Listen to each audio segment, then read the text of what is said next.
Every day, people are trying to get art of their favorite waifu or literally any VTuber trying to get art to exist, and they all have the same problem. Scammers, more specifically art scammers, and GFX bots. This topic came up, one, because you all voted on it in the community tab, and two, this is the third time that someone in my community almost got scammed out of their money. These scammers are everywhere, especially in this day and age of AI. It can be hard to know who to trust. As a content creator here on Twitch and TikTok and YouTube, let me share my tips on how I spot these art scammers and scam bots.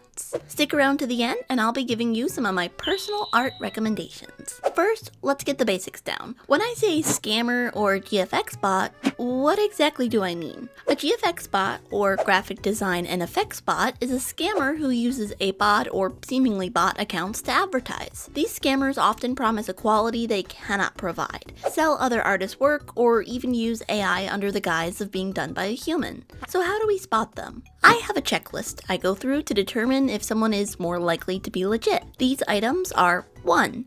Did they contact you first? 2. Do they have a portfolio? 3. Is their portfolio of a consistent style?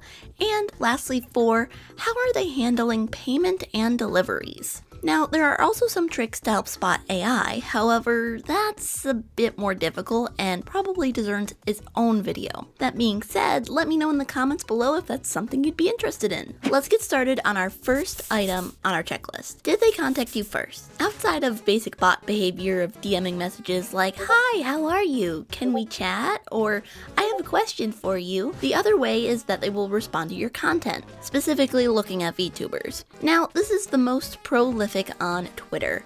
Posting things like looking for XYZ art or streaming asset will summon this bot army. Gosh, Twitter is a hell site. But if you're looking to get bot responses, this is one way to do it. They'll often reply with, "Your character is so cute, I'd love to draw something for you," or "DM me for this." However, the bots can also be fairly bold, asking you in DMs to have you commission them, etc. Artists asking someone to commission them directly is not really gonna happen. It's somewhat bad manners, in my opinion, to try and force someone to commission them via DMs.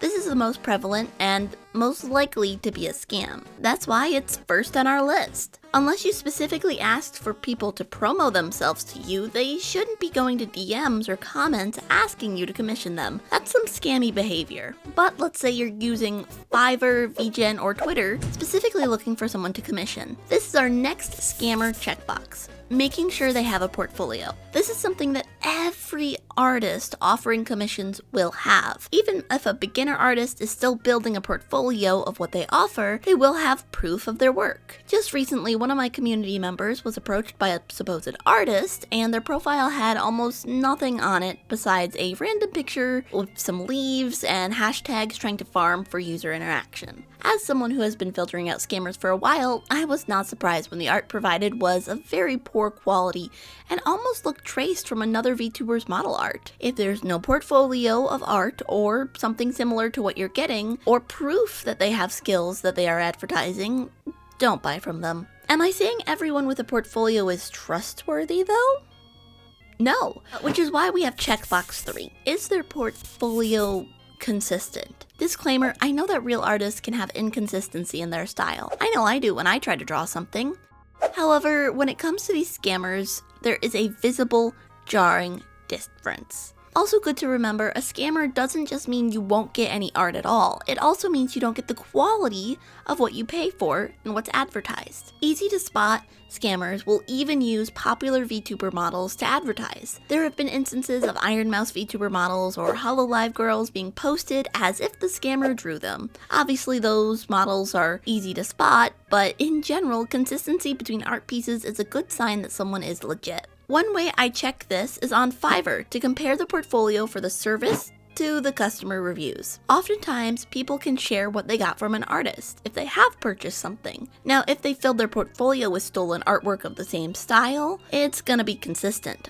But if recently posted commission results look super different, this is a cause for concern. So those are the big 3 tips on how to spot scammers, but I have one more. But just before I tell you that, be sure to like, comment, and subscribe if you're finding this video helpful. Lastly, how are they handling payment and deliverables? I mention this one because I have seen countless Google Doc of people explaining how they are now hundreds of dollars out because someone didn't get what they ordered or just never heard back. Let me explain. A scammer will ask you to use the friends and family option through PayPal instead of goods and services. This is because there is no buyer protection with this option, making it impossible to do a chargeback and save your money. Another mini tip, if something is low priced and seems too good to be true, just be more alert. There's a good deal, and then there's getting scammed. After payment, there's also deliverables. This is less of a preventative measure, but more of a as you work with an artist on a project. Or even a tip to make sure you don't have buyer's remorse, feeling scammed when no scam took place. Because to be honest, a lot of drama I see on Twitter where people claim to be scammed out of an art or receive something different than they expected can sometimes be prevented with communication. If the artist promises monthly updates, be sure to pop in and say hi. It doesn't have to be demanding because, hey, sometimes things happen. They might have a legitimate reason to have missed an update, as unfortunate as it may be. However, if you start seeing a pattern emerge, you might want to be wary. Additionally, if you are able to have revisions done, you can be open, honest, and kind. Just saying yes to everything because you don't want to seem like a bother will not get the result you want. On the flip side, if you have revisions and don't get what you want the first time, don't freak out on the artist. They have talent in art, not mind reading. Communication is a big key for legitimate commission work to be best for both parties. And there you have it. To avoid scammers, be sure to not fall for scammy DMs. Always check a portfolio and the consistency of the portfolio, and of course be sure to communicate with the artist. Do that and you'll be able to get yourself some really cool art while also supporting the artist community. As promised, I want to highlight some of the amazing artists I work with. Shout out to Gishi or Gishimon over on VGen who drew my adorable zombie chew, and the studio Twice O Manga over on Fiverr for doing my debut comic. Well, that's all I got for you today, but if you have any questions, be sure to leave them in the comments below and I'll see you next time. Mwah!